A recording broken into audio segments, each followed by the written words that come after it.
illustrious onion in all of its layers. Now, a couple of tips about the onion. One is this is the top part of the onion. So this comes out of the ground, this goes down into the ground. This right here is where the roots come from, and you can actually see some of them still on there. They're dried up, but they're on there. Now, that's the part of the onion where the fumes come from, okay? So if you are a crier when you cut onions, if you leave this guy intact, you won't cry as much, and possibly not at all, okay? So, first tip about the onion. The next tip is, I really do not try to save layers. Onions have many layers, so I'm okay with sacrificing one layer, okay? So what I'm gonna do is I'm gonna cut this piece, but still keep that part intact, okay? So let's say, there. So let's say this one, for example. So you see it still has that layer on there. So I'm literally just gonna peel that right off.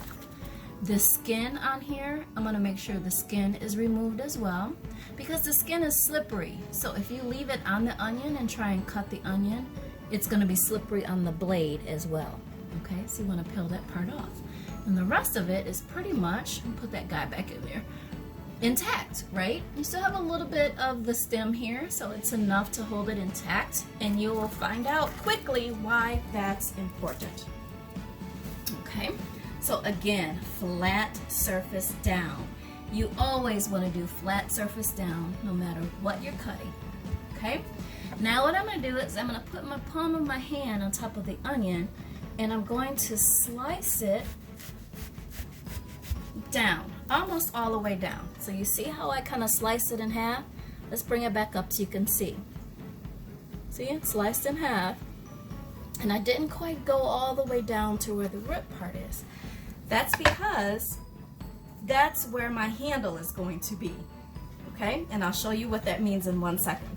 So now I'm gonna take the knife, and again, not going all the way to the end, I'm just gonna cut down slices relatively close together, okay? Slices relatively close together. And you wanna do that across the board. And get a good angle here. I don't really have a good angle because of the camera, but I'm trying. All right. Now, I don't know if you noticed, but the top part was a little wrinkly. So I'm gonna get rid of that part, okay? That goes in the trash bowl. Now, what we're left with is good onion. So what we did is we sliced it this way once. That's because, you know, the thickness of it. It can handle one cut. And then I cut many, many slices this way, okay? From one end all the way to the other. Now, the only thing you have to do from here is you wanna hold the onion properly, okay? So you wanna hold it properly. Let me see if I can turn this way so you can see me. There we go. Hold it properly, and then just try and hold it together, of course, and then just give it some cuts. Now, this is where the layers help you, because it's creating diced onion automatically for you. And notice the end part. Remember that part I told you we're going to use as an anchor and keep it intact? Now you know why. It actually acts as an anchor when you're cutting the onion. Okay? So now you are left with dices of onion, just like that. So easy, so quick, doesn't take a lot, and guess what, guys? I'm not crying.